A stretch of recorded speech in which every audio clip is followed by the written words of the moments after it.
নমস্কার সম্মানীয় দর্শকগণ, পিএম কিষানের একটা বড় আপডেট। আপনারা প্রত্যেকেই জানেন পিএম কিষান ওয়েবসাইটে যাওয়ার পর এখানে KYC is mandatory for PM Kisan register farmer, মানে কেওয়াইসি একদম ম্যান্ডেটারি, একদম পিএম কিষান রেজিস্টার যে সমস্ত ফার্মার আছে। তো আমরা প্রথমে কী করব, লগ ইন করে নেবো। তো আমাদের সিএসসি থেকে আমরা লগ ইন করে নিচ্ছি। লগ ইন করে নেওয়ার পর যেখানে 2 নম্বর অপশানে দেখতে পাবেন যে বায়োমেট্রিক আধার অথেন্টিকেশন। তো এখানে আধার অথেন্টিকেশনে ক্লিক করার পর আমরা আধার নাম্বারটা টাইপ করব। আধার নাম্বার টাইপ করার পর এখানে যে ক্যাপচা কোড দেওয়া আছে MPKYM5, তো এই যে ক্যাপচা কোডটা দেওয়া আছে সেটা, যেটা ক্যাপসে আছে সেটা ক্যাপসে, যেটা স্মলারে আছে সেটা স্মলারে দিয়ে জাস্ট সার্চ করব।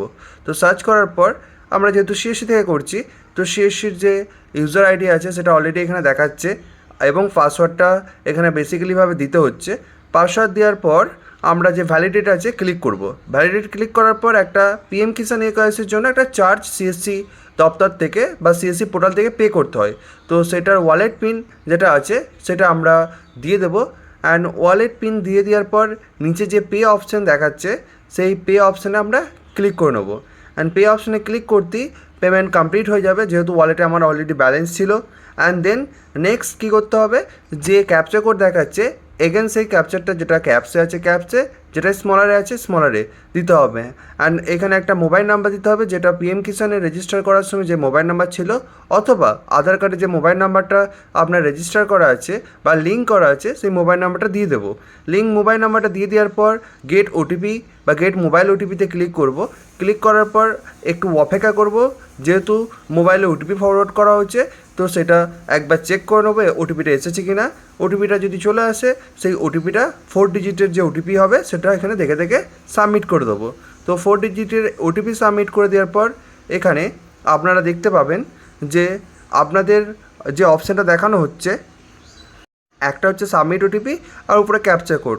তো বেসিক্যালিভাবে পিএম কিষানে যে কোনো কাজ করতে গেলে ক্যাপচা কোড বারবার চেঞ্জ হয় বা পরিবর্তন হয়, তো সেটা চেঞ্জ করে দিতে হবে। তো ক্যাপচা কোডটা দিয়ে সাবমিট ওটিপিতে ক্লিক করব। সাবমিট ওটিপিতে ক্লিক করার পর ওটিপি ভেরিফাই হয়ে গেছে। তো এখানে অনেকগুলো ডিভাইসের নাম আছে।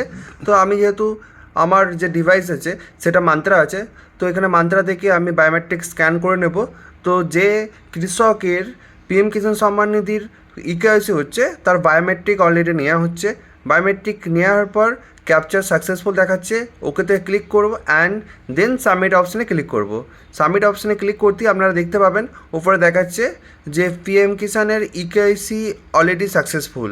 তো ইকেওয়াইসি অলরেডি সাকসেসফুল হয়েছে অ্যান্ড দেন ওকে সাবমিট করে নেবো। তো আপনারাও এভাবে আপনাদের পিএম কিষানের ইকেওয়াইসি কোনো এক সিএসসি সেন্টার থেকে করে নিতে পারেন যতটা তাড়াতাড়ি সম্ভব, কারণ পিএম কিষানের ইকেওয়াইসি না থাকলে অনেকেই কিন্তু টাকা পাবেন না।